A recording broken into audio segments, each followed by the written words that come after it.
Thanks for talking with me, Mr. Burke.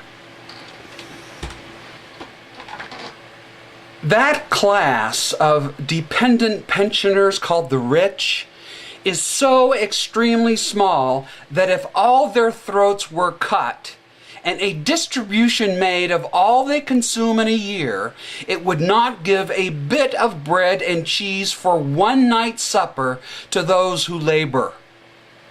What about the French idea of liberty, equality, fraternity? In a fair distribution among a vast multitude, none can have much. The first thing that government owes to us, the people, is information. Honest, clear information. I say we ought not to be flattered. Flattery is the reverse of instruction. So where are the honest reporters? Nothing can be so base and so wicked as the political canting language, the laboring poor. That's what the liberals campaign on, giving away taxpayer money to people just because they want it. Want of one kind was never relieved by want of any other kind. Patience, labor, sobriety, frugality, and religion should be recommended to them. All the rest is downright fraud. A perfect equality is equal want, equal wretchedness, equal beggary, and on the part of the petitioners, a woeful helplessness and desperate disappointment. You know, there are a lot of people who think they're owed a living. And when they get the money free from the government, they just end up hating them for not giving them more.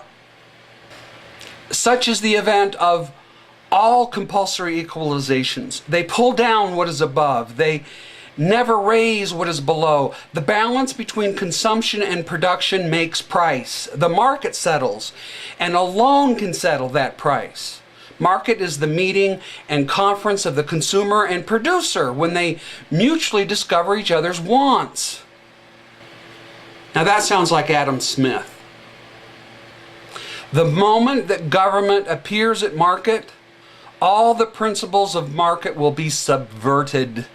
The example of Rome and the most flourishing period of the Roman Empire may serve as a great caution to all governments not to attempt to feed the people out of the hands of the magistrates.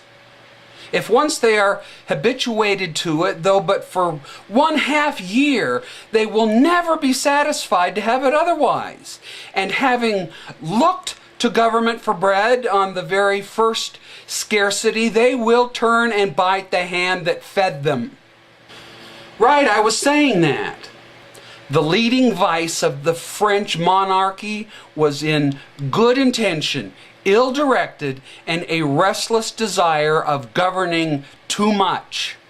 The hand of authority was seen in everything and in every place. All, therefore, that happened amiss afterward was attributed to the government. And as it always happens in this kind of officious universal interference, what began in odious power ended in contemptible imbecility. The French Revolution. Tyranny and cruelty may make men justly wish the downfall of abused powers, but I believe that no government ever yet perished from any other direct cause than its own weakness. So what about the truly needy? Whenever it happens that a man can claim nothing according to the rules of commerce and the principles of justice, he comes within the jurisdiction of mercy. In that province, the magistrate has nothing at all to do. His interference is a violation of the property which it is his office to protect. Well, I think we've lost our will and our virtue. Charity to the poor is a direct and obligatory duty upon all Christians and other religions.